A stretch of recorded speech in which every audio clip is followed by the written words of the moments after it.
We're having blended family marriage issues. Happens way too often. My name is Paul Friedman. I founded the Marriage Foundation, and I'm going to try and give you some insight. I don't know that I could solve all your problems here, but I can perhaps help you get on the right track. So it's very complicated when you bring two families together. And you can't have this universal thing that says, well, if you just do this, because there's so many variables. Like if you have teenage girls in the mix, oh my God, they are so disruptive no matter what. They are disruptive. If they're saints, they're disruptive. Teenage girls are a problem. Teenage boys, not so big a deal. Little children, if you have little ones, then it becomes a question of territorialism. Well, who's in charge of deciding how they get discipline? And it's very complicated. It's very difficult because men are men and women are women, and most men and most women have no idea about how to raise children properly. There's so much contradictory information out there. And I can't recommend a good book. I don't think there is one. Look at how the kids are coming out now. They're all crazy. And they have been right along. We can't go back to pre-World War II. So it's difficult no matter what. But there is something you should keep in mind. And this is very important. And that is that when you get married, I don't care how many children are on either side. I don't care about the complexity of the relationship that one spouse or the other has with their ex. None of that matters. Why? Because when you chose to get married, you drew a circle together, created a bubble together that enclosed only two of you. You didn't get married to the kids. He or she didn't get married to your kids. No family. There's this inner circle, the innermost circle. I call it the sacred space of marriage, where it's just two of you. Now the problem is coming, not with the complexities, but with your inability to communicate. You don't know where the boundaries should be. There's so much conflicting advice about where it should be. When all of that is solvable, when your marriage itself is properly run, and that's the key.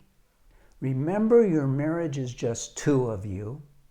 Remember that the two of you should be experiencing ever-increasing happiness every single day. And if you're not doing things correctly. That's that simple. Let's use an analogy. You have a car and you're driving down the road and it's going thump, thump, thump, thump. There's something wrong. A car isn't supposed to do that. A car is supposed to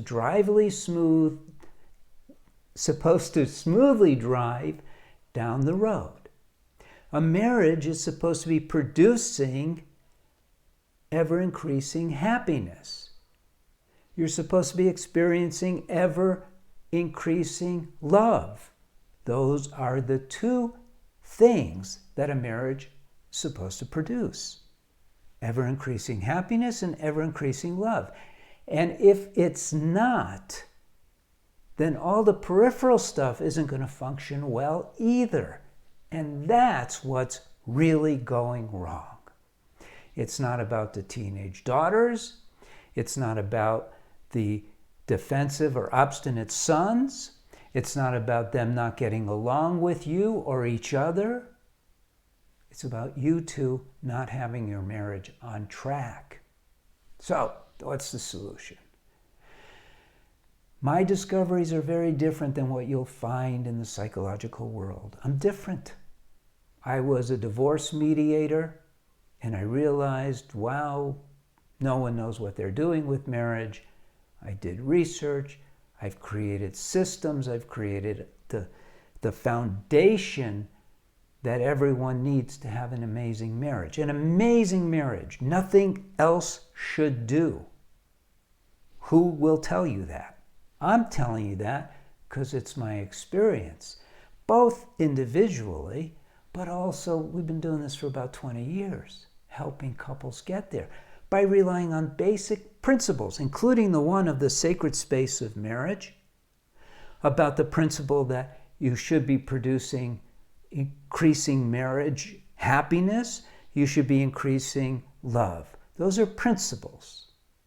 There's other principles, obviously, of course, and you need to learn them. So the solution for you right now, you have two solutions. It really depends on the state of your marriage. If your marriage is just starting to go pa-thump, pa-thump, pa-thump, okay, read one of my books. You'll learn so much. Read it to each other. Get one of the books. Get Breaking the Cycle. Read to each other every night. You'll both will be going, oh my God, didn't know that. Wow, wow, wow. And your marriage will dramatically change. Now, if your marriage is starting to slide towards divorce, don't save money. Get the courses. Either get the course for men, if you're the husband, or get the course for women, if you're the wife, or show this to each other, this video. Maybe you could both get the course, but don't push it on each other. If just one of you does, it's probably enough. And those are the two solutions. Key, your marriage is the most important component. It's the only important component in this mix. It's not about the kids. It's not about ADHD. It's not about getting pinched by the police, and none of that matters. It's about you two achieving the marriage that you should, that you deserve. All right. Go ahead and like this video. It's good for us. You could leave a comment if you'd like. You could subscribe. There's a lot of good videos. And blessings to you, blessings to your husband or wife, and blessings to your family. And things will be okay. I promise you. If you get the marriage functioning, the rest is, I'm not going to say easy, but it's a lot simpler. All right. Thank you, and God bless.